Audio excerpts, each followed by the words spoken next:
Hello dear students, welcome back. Dear students, आज हम लोग कुछ सेलेक्टेड केस स्टडीज़ करने जा रहे हैं। जैसे कि आपको पता है कि हर चैप्टर को फिनिश करने के बाद हम लोग उस पर जो मोस्ट एक्सपेक्टेड केस स्टडीज़ होती हैं एग्ज़ाम में, उनको हम यहाँ पर देखते हैं। तो आज कुछ बहुत इंपॉर्टेंट केस स्टडीज़ को देखेंगे जो कि बोर्ड लेवल की होंगी। तो सबसे पहले हम ये कहना चाहेंगे कि आप में से जो लोग भी चैनल पर नए हैं, जल्दी से चैनल को सब्सक्राइब कर लीजिए और साथ ही साथ बेल आइकन को भी प्रेस कर लीजिए ताकि आपको इंपॉर्टेंट क्लासेस के वीडियो सबसे पहले मिलते रहें। अब बात करेंगे आज की केस स्टडी की। तो हमने पूरा चैप्टर प्लानिंग से जो भी बहुत ज़्यादा सेलेक्टेड केस स्टडीज़ हैं, बहुत ज़्यादा एक्सपेक्टेड केस स्टडीज़ हैं, उनको यहाँ पर लिया हुआ है और आज इन्हीं को हम सॉल्व करके देखेंगे। आपको मुझे लाइव चैट में कमेंट सेक्शन में खुद भी मेरे बोलने से पहले, मेरे सिम्टम बताने के बाद आपको जवाब दे देना है।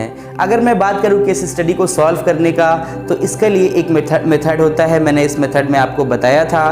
केस स्टडी को पूरा पढ़ने से पहले ज़रूरत है कि आप सबसे पहले क्वेश्चन क्या गिवन है उसको पढ़ लीजिए। तो अगर बात करेंगे क्वेश्चन की, तो इस क्वेश्चन को हम शुरू करने जा रहे हैं। इस केस स्टडी में क्या गिवन है आइए देखते हैं, लेकिन उससे पहले भी आप फटाफट एक बार इसका स्क्रीनशॉट ले लीजिए। तो आपने डियर स्टूडेंट्स इसका स्क्रीनशॉट ले लिया है। अब हम केस स्टडी को सॉल्व करने जा रहे हैं और आपको बहुत एक्टिव रहना है और जवाब देते रहना है क्योंकि आपका टेस्ट भी हो जाएगा। गिवन है, कहा जा रहा है कि name the functions of management being discussed above and give any one of its characteristics. यानी पहला सवाल पूछा गया कि इस केस स्टडी में बताइए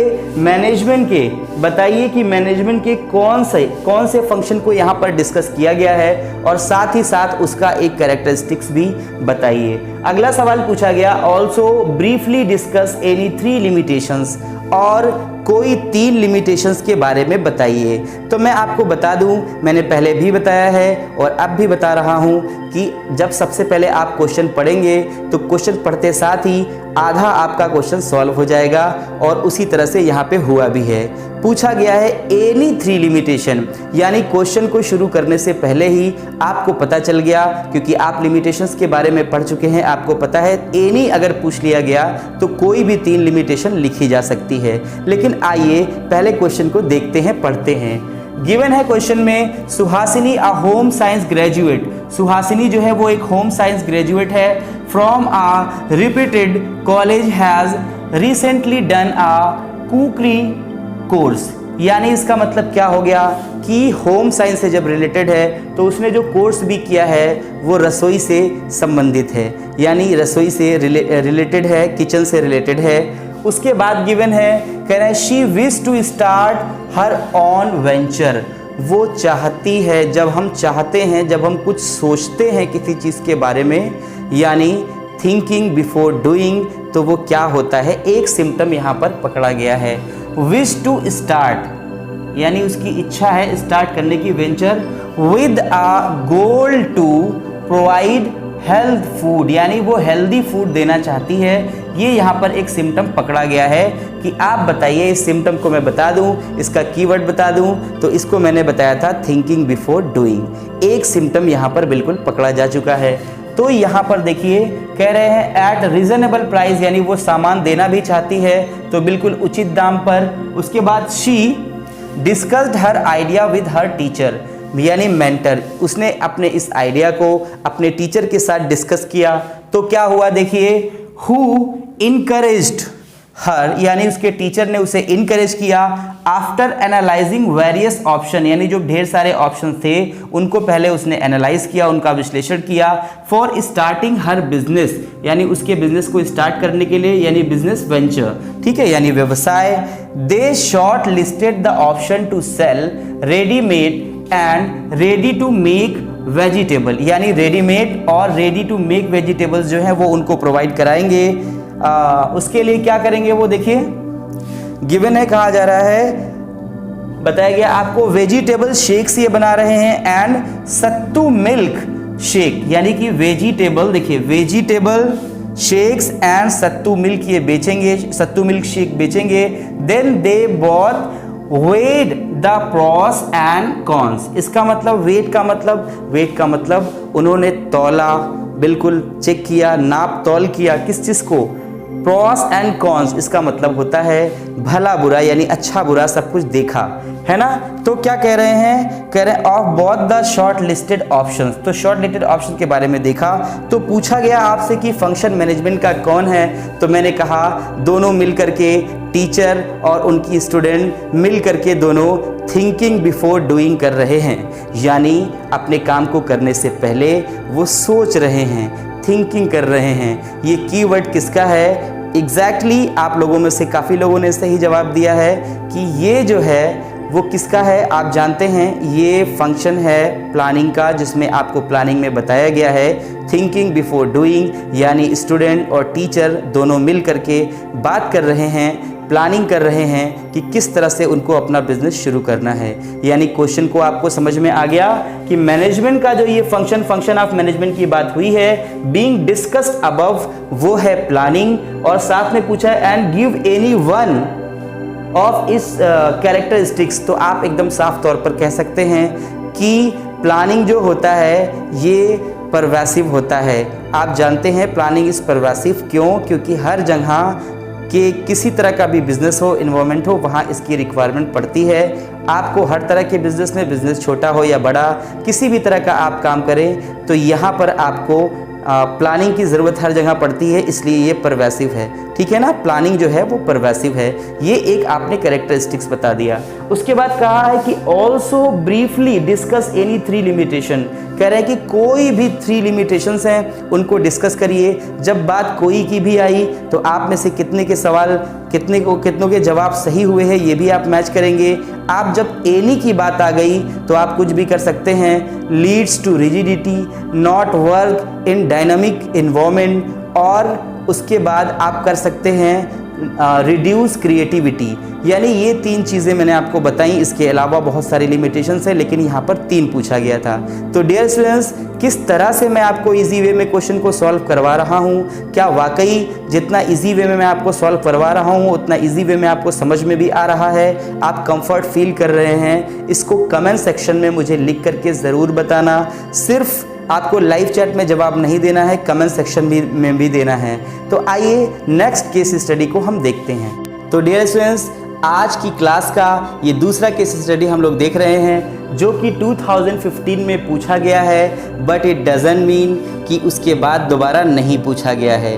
पूछा गया है, मैंने कहा था नाम और कैरेक्टर बदल जाते हैं, लेकिन चीज़ें, type of case studies as it is रहती हैं। बस यही वजह है कि मेरी कोशिश रहती है कि मैं चैनल पर सिर्फ़ और सिर्फ बोर्ड लेवल के क्वेश्चंस, बोर्ड लेवल के टॉपिक्स को ही कवर करूं, जो कि एग्जैक्टली एग्ज़ाम में पूछ लिए जाएंगे, एज इट इज़ पूछ लिए जाएंगे, उनको कवर करूं। चाहे अकाउंटेंसी की बात हो, बिजनेस स्टडीज़ की बात हो या इकोनॉमिक्स की बात हो। तो बात करेंगे आज की डेट में जो हम क्वेश्चन करने जा रहे हैं, पहली तरह से जैसे हम पहले कर रहे थे कि सबसे पहले हमें क्वेश्चन पढ़ लेना है, केस की स्टडी बाद में करना है। तो इस क्वेश्चन में देखेंगे लिखा हुआ है आइडेंटिफाई द लिमिटेशन। आप लोग स्क्रीनशॉट भी ले लीजिए, बहुत ज़रूरी है, 2015 में आया है और इसी तरह का क्वेश्चन बोर्ड में बनेगा। Identify the limitation of one of the functions of management. कहा गया है identify limitation of one of the functions of management because of which the company was not able to achieve its target. कहा गया है कि management के उस function की कोई लिमिटेशन बताइए, कोई एक लिमिटेशन बताइए जिसकी वजह से इसमें जो कंपनी है वो अपना टारगेट नहीं पूरा कर पाई है। आप कंसीडर कर लेंगे, आप कहेंगे, आप सोचेंगे कि कौन सा, आप खुद कंपनी के मालिक बन जाएंगे और ये सोचेंगे कि हमने ऐसा कौन सा काम किया है या क्या वजह थी जिसकी वजह से हमारा टारगेट पूरा नहीं हो पाया है। तो आइए देखते हैं। क्वेश्चन में नाम भी बड़ा फनी लिखा हुआ है, लेकिन चूंकि बोर्ड ने पूछा है इसलिए हमको एज इट इज लिखना पड़ा।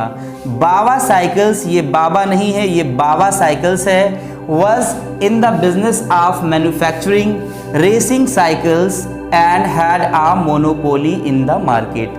हर एक लाइन को डिस्कस करेंगे, word by word, line by line इसका पूरा मीनिंग समझाएंगे और आपको ले चलेंगे केस स्टडी को सॉल्व करने की तरफ। लिखा हुआ है कि जो बाबा साइकिल्स है was in the business of manufacturing cycles, यानी रेसिंग साइकिल्स। जो बाबा है, बाबा साइकिल्स वाले हैं, ये रेसिंग साइकिल्स को मैन्युफैक्चर करते हैं and had a monopoly in the market. अगर आपने इकोनॉमिक्स पढ़ा है तो आपने मोनोपोली शब्द का नाम सुना होगा। मोनोपोली की बात करें अगर, तो इसमें एक ही बंदा रहता है जो पूरे मार्केट पर काबिज रहता है, मतलब उसके जैसा प्रोडक्ट और किसी कंपनी का नहीं होता है, वो अकेला रहता है, यानी उसको मोनोपोली कहा जाएगा। यानी एक तरह का प्रोडक्ट जो है सिर्फ एक ही व्यक्ति बनाता है, that is known as monopoly.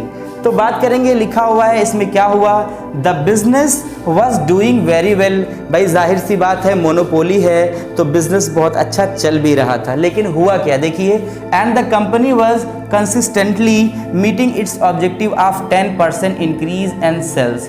देखो एक चीज़ तो समझो, जब 10% का नाम आया तो तुम एक चीज़ समझ सकते हो, अगर प्लान के बारे में भी पूछता तो यहाँ पर न्यूमेरिकल टर्म में कुछ आया है तो आप बजट का नाम लेते, लेकिन प्लान जैसी कोई बात है नहीं, यहाँ पर कोई प्लान नहीं बनेगा। तो 10% ये अचीव कर रहा है, और एक बार क्या आएगा केस देखना। अभी कह रहे हैं increase in the sales every year, यानी 10% इंक्रीज हो रहा है हर साल सेल, है ना। Encourage by the good track record, यानी अब इनकरेज होते हैं ये गुड ट्रैक रिकॉर्ड से। द मैनेजिंग डायरेक्टर, जो इनका मैनेजिंग डायरेक्टर होता है, देखता है कि भाई कंपनी हर साल 10% का फ़ायदा यानी 10% का फ़ायदा ले रही है, तो हम कुछ काम करते हैं। जो मैनेजिंग डायरेक्टर होता है of the company kept an ambitious target of 15% increase. अब बताओ, जब 15% का नाम आया तो मैंने तुमसे पूछा कि न्यूमेरिकल टर्म में कुछ पूछा जा रहा है, अगर यहाँ पर प्लान की बात होती तो किस प्लान की बात होती, आप कौन से प्लान का नाम लेते, क्योंकि न्यूमेरिकल टर्म में रिजल्ट की बात हो रही है। मैंने किस प्लान के बारे में बताया है, तो मैं आपको बता दूं कितने सही जवाब दे पाए हैं। मैंने बताया था बजट। अगर न्यूमेरिकल टर्म्स में रिजल्ट की बात हो तो हम उसे बजट प्लान के नाम से जानते हैं, लेकिन यहाँ पर लिमिटेशन पूछा गया है, ना कि बजट, ना कि प्लान पूछा गया है। Increase in sales for the next year, यानी 10% का बार बार इनको फ़ायदा हो रहा था, लेकिन जो इनका मैनेजर था उसने सोचा कि क्यों ना अब हम हर साल 15% अर्न करें, कुछ ऐसा काम किया जाए। लेकिन हुआ क्या देखिए, the same year 2 competitors also entered. उसी साल क्या हुआ कि इनके 2 कंपटीटर्स आ गए, अब इनका मोनोपोली नहीं रहा। तो क्या हुआ, कह रहे हैं कि the market and in the market and because of which the company was not able to achieve its target. कहा जा रहा है क्योंकि इनके 2 कंपटीटर आ गए हैं तो ये अपना 15% का जो फ़ायदा है वो नहीं ले पा रहे हैं, अपना टारगेट पूरा नहीं कर पाए। अब आप एक चीज़ बताइए, अगर एक आपके पड़ोस में एक जनरल स्टोर की शॉप है और सारे लोग वहीं से सामान ले रहे हैं, तो जाहिर सी बात है उनको फ़ायदा ज़्यादा होगा। लेकिन 3 दुकानें अगर और खुल जाएं वहीं पर जनरल स्टोर की, तो जाहिर सी बात है जो कस्टमर्स हैं वो डिवाइड हो जाएंगे, बढ़ जाएंगे। वही सीन यहाँ पर भी हुआ है और अपना टारगेट ये पूरा नहीं कर पाए हैं। तो पूछा गया है कि बताइए कौन सी लिमिटेशन की यहाँ पर बात हुई है। आपको कमेंट सेक्शन में, आपको लाइव चैट में जवाब देना है और आप जवाब दे भी रहे हैं। अब आप मेरे जवाब से अपने जवाब को मैच करेंगे। यहाँ पर लिखा हुआ है कि इन्वायरमेंट में एक चेंज हो गया। आप जो मोनोपोली आपकी थी, अब वो मोनोपोली नहीं रह गई, आपके कंपटीटर भी आ गए। इसका मतलब क्या होता है, आपको बताया गया है कि planning may not work in environment, यानी कि प्लानिंग की बात करें, अगर बात करें प्लानिंग की, तो planning may not work in dynamic environment. इसका मतलब हो गया कि जब डायनामिक इन्वायरमेंट होता है, लेकिन जब चेंजेस की बात आने लगती है, चेंज की बात आने लगे, तो वहाँ पर प्लानिंग काम नहीं करता है। बात को समझना, ये सिम्टम्स आपको मिले कहाँ थे, जब आपने देखा कि 2 कंपटीटर्स इंटर हो गए और यहाँ पर आपको कहा गया जिसकी वजह से, बिकॉज ऑफ विच, यहाँ से लेकर के यहाँ अचीव इनका टारगेट नहीं हो पाया। तो यहाँ पर आपको ये सिम्टम नज़र आया था कि जो प्लानिंग है वो may not work in dynamic environment, क्योंकि इन्वायरमेंट डायनामिक हो गया। पहले ये अकेले थे, अचीव कर सकते थे, लेकिन जब इनके कंपटीटर्स भी आ गए तो इनके लिए अचीव करना मुश्किल हो गया। तो ये इस क्लास का दूसरा केस स्टडी। अब फटाफट से हम लोग तीसरा केस स्टडी देखें। अब इस तीसरी केस स्टडी की बात करें, थर्ड केस स्टडी, तो ये 2016 में ये केस स्टडी ऑलरेडी पूछा जा चुका है। और मैं आपको एक चीज़ बता देना चाहता हूँ, लाइव टेस्ट आपका चल रहा है जिसमें आपको प्रॉपर आंसर्स देने हैं, प्रॉपर जवाब देना है। मैं अपनी आदत के मुताबिक मैंने जैसे आपको बताया है ट्रिक इसको सॉल्व करने की, वो सेम एज इट इज़ मैं करने जा रहा हूँ। सबसे पहले आपको क्या करना है, पढ़ना है क्वेश्चन। केस स्टडी को भी पढ़ने से पहले हम पढ़ेंगे क्वेश्चन लिखा हुआ, identify the plan stated in the above paragraph and explain it. यानी सबसे पहली बात हमें पता चल गई कि इस केस स्टडी में हमें जो ढूंढना है वो है प्लान और उसको एक्सप्लेन करना है। तो एक्सप्लेनेशन तो आप ले ही चुके हैं, सिर्फ प्लान ढूंढ करके मैं आपको बताता हूँ।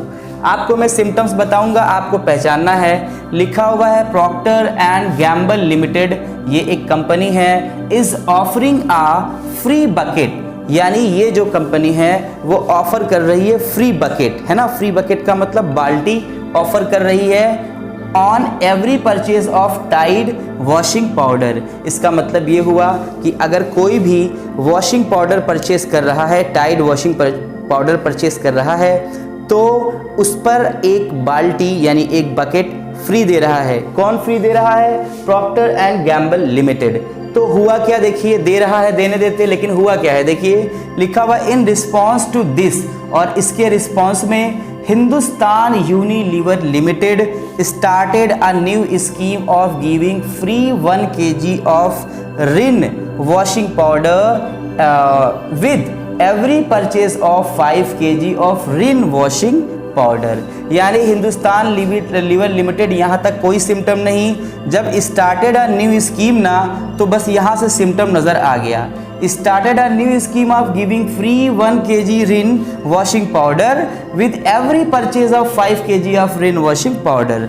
यानी क्या कहा गया कि अगर आपको किसी से कंपटीशन में जीतना है तो आप क्या बनाते हैं, आपको मैंने बताया है क्या बनाते हैं, आपके जवाब आने चाहिए। मैंने सिम्टम बता दिया कि इनको ऋण से आगे बढ़ने के लिए अब इनका हिंदुस्तान लीवर लिमिटेड का कंपटीशन किससे हो रहा है? प्रॉक्टर एंड गैम्बल लिमिटेड से। तब इनके खिलाफ ये रणनीति तैयार कर रहे हैं जिसको कहते हैं कौन सा प्लान? स्ट्रेटेजी। कौन सा प्लान कहते हैं डियर स्टूडेंट्स? स्ट्रेटेजी। अब जिन्होंने सही जवाब दिया है वो फटाफट से मैच करें और मेंशन करें कि आपको 5 मार्क्स मिल गए हैं, क्योंकि यहाँ पर स्ट्रेटेजी लिखने के बाद इसके बारे में भी आपको बताना है। जब फुल एक्सप्लेनेशन देंगे तो आप 5 मार्क्स के हकदार होंगे, क्योंकि 5 मार्क्स में ये क्वेश्चन पूछा गया है। बात करें अगर, तो यहाँ पर स्ट्रेटेजी है और साथ ही साथ आपको ये भी जानना है कि आपका चेंज जो होता है यानी इन्वायरमेंट डायनामिक होता है, आपको पता है चेंज के अकॉर्डिंग आपको बदलना पड़ता है। वही जो कारण बना है कि इन्होंने स्ट्रेटेजी तैयार की है कि 1 kg ऋण ये उसे दे दिया करेंगे जो 5 kg ऋण परचेस करेगा। इसका मतलब यहाँ पर किस प्लान की बात हुई? स्ट्रेटेजी की बात हुई। कोई भी डाउट हो आपको तो आप लाइव चैट में इंस्टेंट सोल्यूशन पा सकते हैं, तुरंत मुझसे पूछ सकते हैं। तो आइए देखते हैं आज की क्लास का नेक्स्ट केस स्टडी। तो डियर स्टूडेंट्स, आज की क्लास का ये लास्ट हम जा रहे हैं देखने केस स्टडी, और साथ ही साथ हम आपको ये बता दें कि आप लोग वीडियो को लाइक, कमेंट और शेयर ज़रूर कर लीजिएगा। उसके बाद इस केस स्टडी को करने से पहले हम आपको बता दें मार्क्स 5 मार्क्स पर केस स्टडी जो आपको समझना है उसके अकॉर्डिंग आपको जवाब देना है, लेकिन उन्हीं का जवाब कंसीडर किया जाएगा जिन्होंने मेरे जवाब देने से पहले जवाब दिया है। तो इस केस स्टडी को करने से पहले सबसे पहले हम पढ़ेंगे क्वेश्चन क्या गिवन है। डियर स्टूडेंट्स, अगर बात करें क्वेश्चन की तो लिखा हुआ identify any 2 types of plan being discussed above. मैंने 50 बार बताया है, बल्कि और ज़्यादा बार बताया है कि हमको सिर्फ एक काम करना है कि सबसे पहले केस स्टडी को सॉल्व करने से पहले हमें उसमें पढ़ना है कि क्वेश्चन क्या है। क्वेश्चन ये दिया है कि कोई 2 प्लान आप इस केस स्टडी से निकाल करके बताइए। तो हम बात करेंगे, केस स्टडी को पढ़ेंगे। शर्मा कम्युनिकेशंस है are in the business of stationery, यानी शर्मा कम्युनिकेशन स्टेशनरी के बिजनेस में इंगेज हैं और फोटोकॉपी भी करते हैं ये, एंड कुरियर सर्विसेज। यानी ये जो शर्मा कम्युनिकेशंस है इनका काम ना सिर्फ स्टेशनरी का है, फोटोकॉपी का है, बल्कि कुरियर सर्विसेज भी ये देते हैं। They want to increase their revenue by 20%, वो अपने रेवेन्यू को 20% से बढ़ाना चाहते हैं इन द नेक्स्ट ईयर। ये ठीक उसी तरह से है जैसे आप अपने परसेंटेज को 11th में आपका परसेंटेज 60 आया या 65 आया और अब आप उसको 95% करना चाहते हैं, ठीक उसी तरह से है। तो ये किस सिम्टम में मैंने इस एग्जाम्पल को लिया था, आपको मुझे कमेंट सेक्शन में या लाइव चैट में बताना है, और अगर आप मुझसे पहले जवाब देंगे तभी आपका जवाब कंसिडर किया जाएगा। यानी ये पहला सिम्टम हमें नज़र आ गया, they want to increase their revenue by 20%, है ना, इन द नेक्स्ट ईयर। आप इसको पूरा कंसिडर कर सकते हैं। उसके बाद for this they take various measures, इसके लिए उन्होंने बहुत सारे मेजर्स लिए।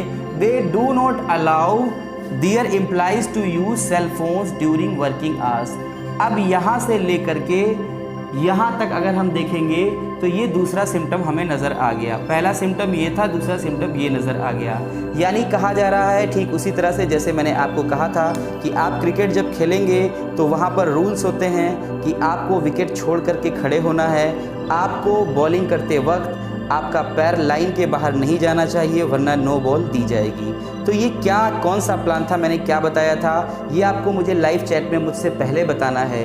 2 सिम्टम हमने तलाश कर लिए हैं और 2 सिम्टम पूछा ही था, लेकिन पढ़ के देख लेते हैं क्या कोई एक्स्ट्रा सिम्टम भी है, आइए जानते हैं। उसके बाद गिवन है, in order to avoid bad डेब्ट they decided to sell only on cash basis. लीजिए, आपको यहाँ से लेकर के यहाँ तक अगर हम बात करें तो आपको एक और यानी तीसरा सिम्टम भी नज़र आ गया। कह रहे हैं ये एक कानून बना रहे हैं, ये एक सिस्टम बना रहे हैं कि ये सिर्फ कैश बेचेंगे और इनको उधार किसी को ये नहीं बेचेंगे। तो इसका मतलब एक प्लान की और बात हो रही है। मुझे समझ में आ रहा है कि आप में से कौन सही जवाब दे रहा है और कौन गलत। तो अब आप मेरे सॉल्यूशन से, मेरे आंसर से अपने आंसर्स को मैच करेंगे। अगर हम पहली बात करें तो मैंने एग्जाम्पल में बताया था कि जब आप 90% मार्क्स पाना चाहते हैं या 90% प्लस मार्क्स पाना चाहते हैं, 95% मार्क्स पाना चाहते हैं, उस वक्त इसको हम कहते हैं ऑब्जेक्टिव। यानी ये आपका होता है उद्देश्य, यानी पहला जो आपका प्लान था वो बिल्कुल पकड़ा गया है।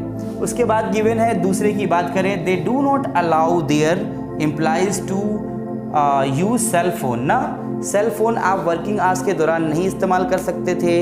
ये जो प्लान है इसको हम कहते हैं रूल। क्यों? क्योंकि मैंने क्रिकेट का एग्जाम्पल लिया था लेक्चर में, जिसमें मैंने आपको बताया था कि अगर बात रूल की हो तो वहाँ पर हमें रूल्स को देखना पड़ता है। जैसे क्रिकेट में आप अगर लाइन के बाहर जाके बॉलिंग करेंगे तो नो बॉल हो जाएगी। तीसरे सिम्टम में बात करें, in order to avoid bad debts they decided to sell only on cash basis. इस सिम्टम की बात करें तो आप अपने आंसर्स को मैच करेंगे। यहाँ पर जिस प्लान की बात हो रही है उसको कहते हैं पॉलिसी। यानी ये इनकी पॉलिसी है, उन्होंने पॉलिसी बनाया है, नियम बनाया है कि वो अपने सामान को कैश बेसिस पर ही देंगे। तो डियर स्टूडेंट्स, आज की क्लास आपको कैसी लगी ये मुझे कमेंट सेक्शन में ज़रूर बताएं। आज के लिए बस इतना ही। Thank you very much.